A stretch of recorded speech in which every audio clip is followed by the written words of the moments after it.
Welcome to Chris's Storytelling Corner.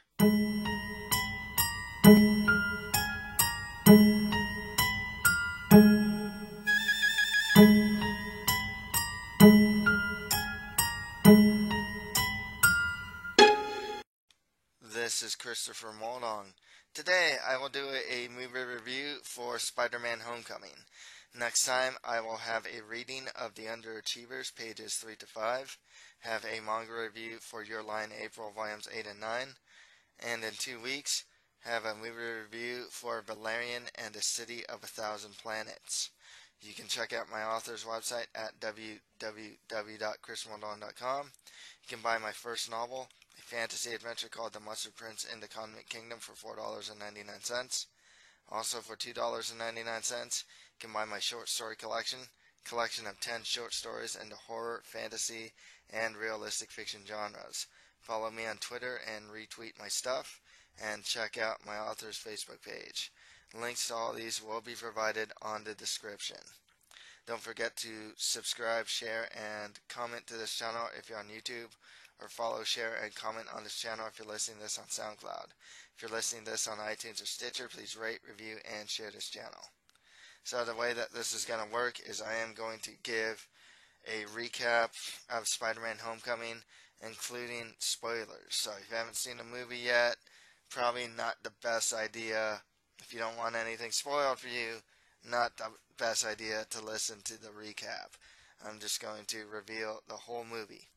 And afterwards, I will give my thoughts on the movie, what I just thought of the movie, the characters, plot, and even like the bigger narrative as it has to do with Spider-Man and the Avengers as well. So let's get started with the recap for Spider-Man Homecoming. Following the Battle of New York, Adrian Toomes and his salvage company are contracted to clean up the city, but their operation is quickly taken over by Tony Stark's U.S. Department of Damage Control, or the DODC.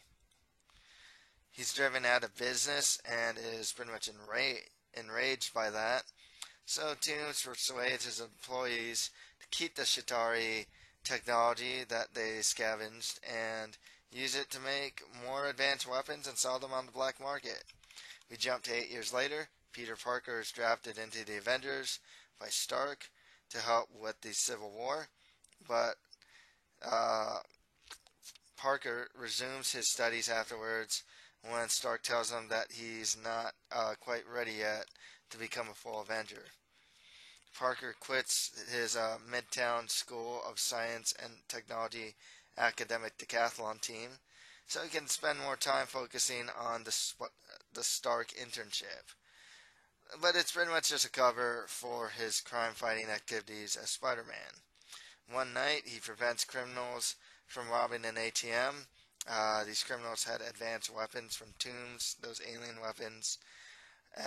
Parker then returns to his apartment, and his best friend Ned discovers his secret identity. On another night, Parker comes across Toomes' associates Bryce, who's the Shocker, and Herman Schultz, who are selling weapons to Aaron Davis, who's played by Childish Gambino. Parker intervenes, but nearly drowns, and he's rescued by Iron Man, who is monitoring the Spider-Man suit that he gave to Peter Parker. Toomes gets angry at Bryce for jeopardizing the operation, so Toomes accidentally kills him, and Schultz becomes the new Shocker. Meanwhile, Parker and Ned study a weapon left behind by Bryce, removing its power core. When a tracking device on Schultz leads to Maryland, Parker rejoins the decathlon team and goes with them to Washington, D.C. for their national tournament.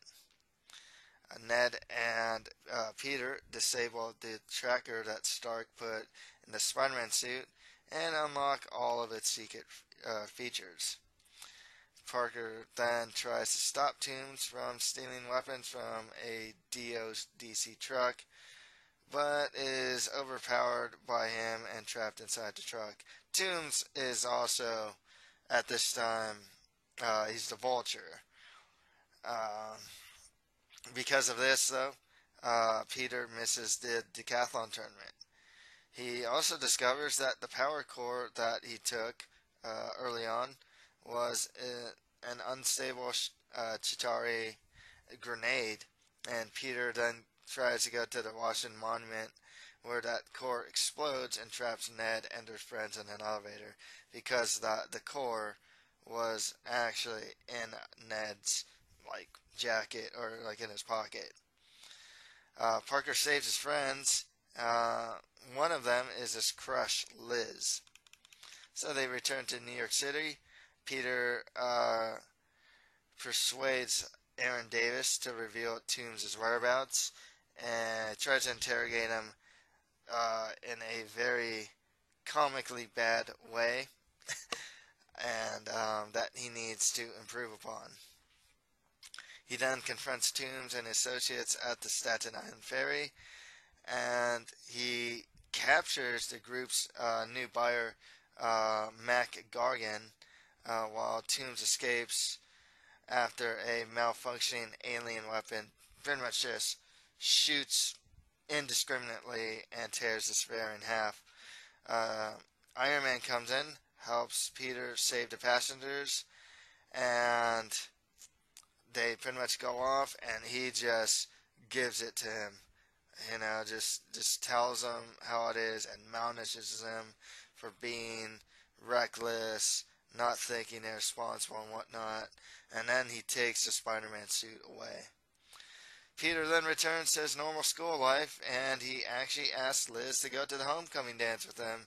She agrees.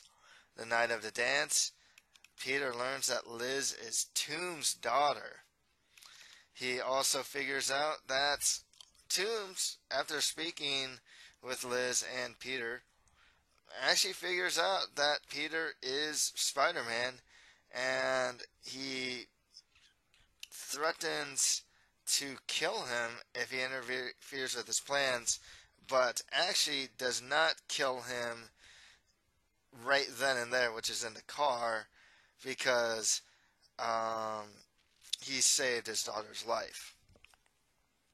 So during the dance, Peter realizes that Toomes is planning to hijack a DODC plane transporting weapons from the Avengers Tower to the team's new headquarters. He runs off, doesn't really explain why, and he then puts on his homemade Spider-Man suit and goes to Toomes' lair. But he's ambushed by Schultz, who is now the new Shocker. With the help of Ned, they beat Schultz, and they head to the lair. Toomes destroys the building's support beams and leaves Peter to pretty much die because the ceiling collapsed on top of him. Peter escapes, though, intercepts the plane, and steers it towards the beach near Coney Island. He and Toomes then end up in they fight, but it's more of Toomes just trying to get his get some of the alien technology, runs off, but then his suit just pretty much goes haywire. That's pretty much how the battle happens. During that, though, Peter saves Toomes' life and leaves him for the NYPD. After that, we're back in school. We find out that Liz is moving away to Oregon, and her classmate Michelle, who's taken something of an interest in Peter, just more of an observer than anything, replaces her as the captain of the academic decathlon team. She also says that people call her friends, even though she doesn't have any, calls her MJ. Peter then is invited to become a fallen Avenger and live at the new headquarters and whatnot, but Peter declines. The thing is, though, Stark was ready to reveal the newest Avenger, Spider-Man, to the press. Now he has nothing to tell him, so Pepper Potts comes in, and she's like, hey, what are we going to do? And it pretty much inspires Tony to propose to Pepper. Peter returns to his apartment where he lives with his Aunt May, and he discovers that Tony Stark has returned his suit and puts it on just as Aunt May walks in on him putting the suit on. And then she says, what the F? You know, it says more, but it cuts up before she can actually say the F word. The mid-credit scene shows an incarcerated Gargan approaching Toomes in prison about joining with some other criminals to defeat Spider-Man. But Toomes is not interested and is unwilling to reveal Parker's true identity. After the credits, we get a very comical scene with Captain America talking to the audience about patience. So, thoughts on the movie. Let's go start with just something. Well, let's actually just start with what I think the movie. Solid effort. Not, this wouldn't be one of my top Marvel Cinematic Universe movies. It's not like, I really liked Ant-Man. I really like Guardians of the Galaxy. I like Captain America Winter Soldier. I mean, there's a lot of those I like. This one wouldn't be high on the list, but it is solid for sure. Definitely recommend it. If you're a Spider-Man fan, can't really go wrong. Good action, good characters, very diverse cast. A somewhat, I don't want to say different take on Spider-Man, but just different from the movies, just in the sense that he's not in college. There's no Joe Jonah Jameson. He's not a part-time photographer. He's a high school kid. So he's a lot more obnoxious. And so it is, in that sense, a different take as far as the movies go from, say, the Tobey Maguire or Andrew Garfield Spider-Mans that you may know. Good movie overall. I'll get into it. I think there are certain things about that movie that kind of stop it from being a great movie, but it is a good, solid movie and definitely worth your time, especially if you're a fan of Marvel movies, Spider-Man. I mean, at this point, Marvel, it seems like they can do no wrong. We talked about Peter Parker, Spider-Man. He lives. It's very much like Peter Parker to live this double life and to kind of hide who he really is, and just kind of vanish when he's kind of needed in like the quote unquote real world. All of a sudden he's in Homecoming and he just runs off. The Academic Decathlon, he just runs off. People don't know where he is. His Aunt May doesn't know where he is. He's just trying to really do good and fight evil. It starts off, actually starts off, this is a really 3-act thing, and the first act of this movie is a lot of character development. We really get to see what Peter Parker's all about in school, who he likes, when he's Spider-Man initially, after he is a part of the Civil War, of course, just to start the movie, he's helping old ladies, stopping a guy that stole a bike. He's not doing, he's not fighting super villains or anything like that. He's doing very, trivial, almost, superhero things, I forgot if he saved a cat from a tree, like that type of thing. he's very much your typical adolescent. Like I said, he's kind of obnoxious. He talks a lot. Everything's awesome to him. You'll see him use the word awesome a lot. As Peter Parker, he's not cool. Flash always picks on him, but he's really smart. And as Spider-Man, it's kind of cool. I like this version of Spider-Man in the sense, I mean, we saw the other ones, but man, was he a very vulnerable Spider-Man, I guess. Like, he had the suit did a lot for him, but like, he makes a lot of mistakes, like, as Spider-Man, it's like, it seems like he's still young. He's doing a lot of property damage. He doesn't realize that even though he's helping people and whatnot, that he's, who he's putting at risk, and that the fact that he's putting himself at risk. And in that sense, he's just kind of learning it all. And that's really the Peter Parker and Spider-Man that you're getting. I like Tom Holland. I think he's doing very good as Spider-Man. I like his take on it. I'm looking forward to future performances.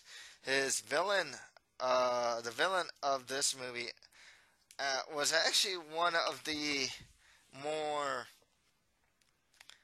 it's Vulture, and he looks cool. It's an upgrade. He looks really cool, Adrian Toomes, but it's Vulture. Like, he's one to Sinister Six, sure, but like, he's not. Like, he's on the level of what, like Mysterio, Rhino, but I can't really say that he's like one of the more major Spider-Man villains out there. And you know what? I like it because, Amazing Spider-Man. They had Green Goblin, Electro, Lizard. Spider-Man 3 had Venom and Sandman. So Doctor Octopus, and it's like there are a lot of, Spider-Man has a big rogues gallery. They have the Sinister Six, Venom, Carnage. I'm missing some, Craven, Kingpin. There we go. That was the one I was trying to remember. Daredevil also fights Kingpin as well. Hobgoblin, you name it. There's a lot of it in his rogue gallery that are probably more well known than Vulture. Doctor Octopus is probably his number one villain. Venom's up there as well, but there's Kingpin, Sandman, Carnage, and just a lot of villains, Electro, that are honestly just stronger than the Vulture, and it's a lot more well known. So it's kind of nice that it's not like the Vulture is obscure, but he's kind of like, he's not one of the top guys, top villains. So it's kind of nice. They just went this direction, like I said, because the other movies did have Venom, did have Doctor Octopus, did have the Green Goblin. So, and it worked. Honestly, Adrian Toomes could have been Rhino. He could have been Sandman. It worked. He was a villain, but he was a villain that was a dad, that was a loving dad, actually, a family man, and kind of just doing bad for his family. So he was actually there's duality and a lot of the idea of like secret identity going on, not with just Peter Parker, but with Adrian Toomes as well. It's like, hey, I'm really the Vulture. I'm really selling these things on the black market, he's not a good guy, and Peter Parker obviously is Spider-Man. They had to keep this secret. It looks like Toomes has his own sense of honor too. At the end of the movie, he wouldn't sell out Peter Parker. He knows his identity, and that in itself was kind of cool because sometimes the villain can just be a total goof. They can just things can just blow right over their heads. It's kind of like he. It was just a bit refreshing to know that, like, oh hey, he was in Washington. Oh hey, he was here. Oh hey, he kind of has the same voice as Spider-Man. Oh hey, he's Spider-Man. Wow, it's like, oh, the villain figured it out. It's like he put the two and two together and figured out that, hey, this kid that asked my daughter out is indeed Spider-Man. And it's like, wow, you know. That's another thing too. A lot of people actually figured out that Peter Parker is Spider-Man. Aunt May figures it out near the end, presumably Ned. Um, it looks like Michelle may have figured it out too. Tough to really say there. And of course, Adrian Toomes, who ends up living, and just being in prison near the end, going to have a trial. And he talks to Gargan, who had the Scorpion tattoo on him. You can presume that guy's going to be Scorpion, who's part of the Sinister Six. I also heard that, yes, there's going to have a Sinister Six movie. Going to be kind of curious to see how that works, out as well. Happy was actually a pretty somewhat major character, big, major character here, played by Jon Favreau. Peter Parker annoyed him, but at the very end of the movie, Happy recognized that this kid's good. He's the real deal. He truly is a superhero. He's a good kid. But throughout the movie, he was bugged by him. He would ignore his calls, even though they were really important. And he should have listened. And he was just kind of the the liaison between him and between Peter Parker and Tony Stark. Tony Stark / Iron Man played a pretty big role here. I liked it. It's funny, every time he's on there, every time Stark was in there, or Iron Man, he stole the show. I think they had to play a pretty delicate balance here, because he stole the show, but like you can't have it on too much, because then it's just gonna be kind of like Iron Man and Spider-Man. You just can't have that. At this point, Tony Stark, especially Robert Downey Jr., is just a more powerful presence at this time. He had a very interesting relationship with Peter Parker. He was something of a mentor, but there was a father-son dynamic going on here. Peter Parker doesn't have, he has Aunt May, and that's it. Uncle Ben dies, obviously.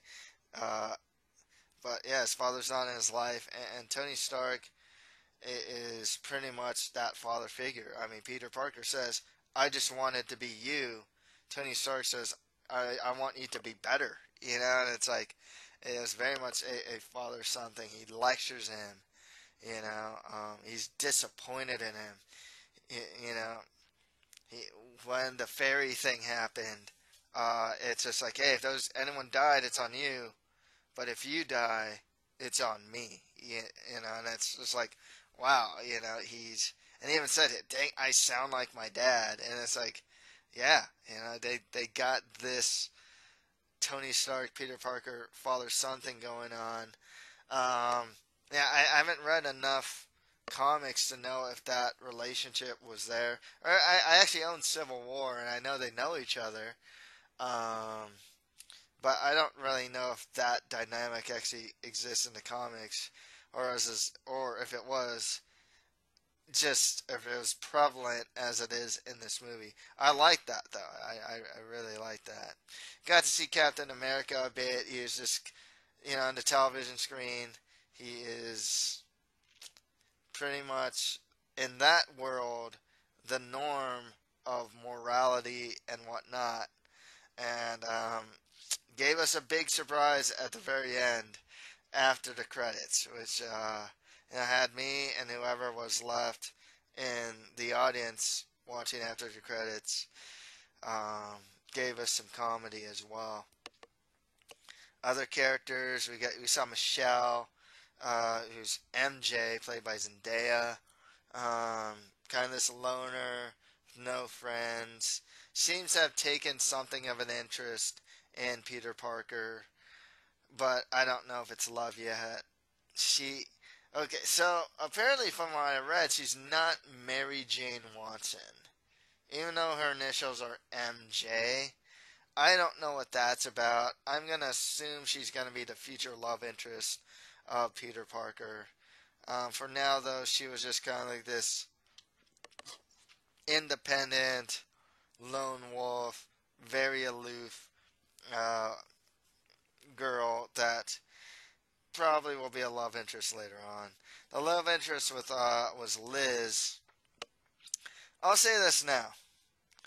This, a lot of Marvel Cinematic Universe, or pretty much every Marvel Cinematic Universe property so far, kind of has its own identity. Ant-Man is a heist movie. Captain America is like a spy thriller. Um, Guardians Galaxy, space opera, and whatnot. Doctor Strange was a little more philosophical, uh, and whatnot. Thor is your fantasy movie. Iron Man is more straight action technology, that type. This would be adolescence. It's kind of, there's an adolescent love story going on. Um, it's kind of ADHD too. A lot happens. A lot of things happen kind of fast, and that I think actually works kind of against the movie. Well, I think one thing that actually worked against this movie is just the idea. Remember, I said there's certain things that I think prevented this movie from being great. I think that a lot of things were just not enough. Like Peter Parker kind of was in love or crushed on Liz from afar, but it's like she says yes to him and going to homecoming, but it's like, why does she like him? What is their connection? Like she likes Spider-Man, and that is just mentioned, but by Ned, his buddy, but it's not particularly drawn out. It's kind of actually forgotten. You don't even see her swooning after she got in school by getting saved by Spider-Man. He asks her out, which is cool. He admits that he likes her, which is cool. But really, it's one of those yeah, it's not enough. Where's the chemistry? Does she? It seems like she likes him. Why does she like him? We get an idea of why he likes her, but it really just wasn't very.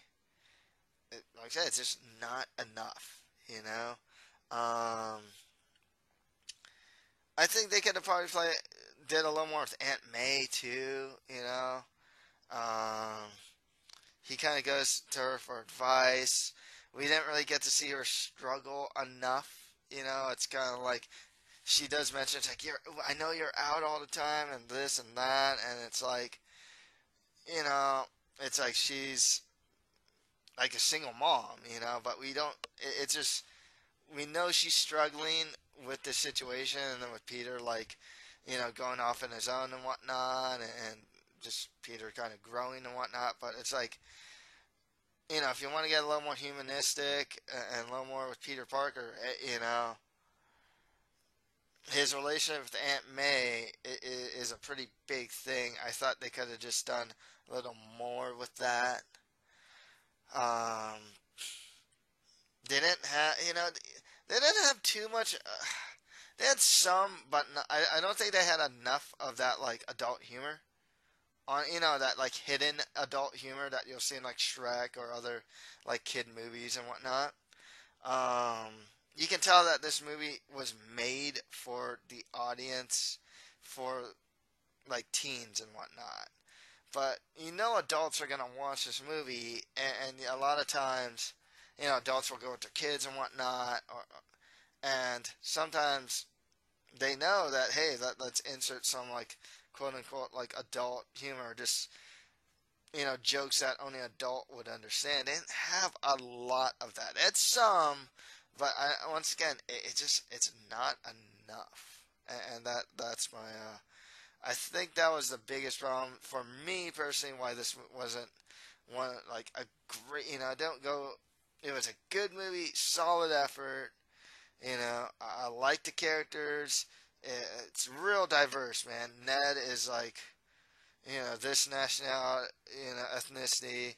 You know, Zendaya's multi, you know, I think she's Dutch black. Flash was an Indian kid. He was a jerk. Unlike Ned, that guy was just funny, and he was kind of, you know, sometimes he's the one that kind of drove the mundane of what's going on. You know, it's like, you know, he's the one that'll observe, you know, what's going on with Liz or something like that. Or the suit even, actually, when Peter's talking to Suits, you know, the suit's telling him to kiss Liz, you know, tell Liz that he, you know, he has a thing for her, you know.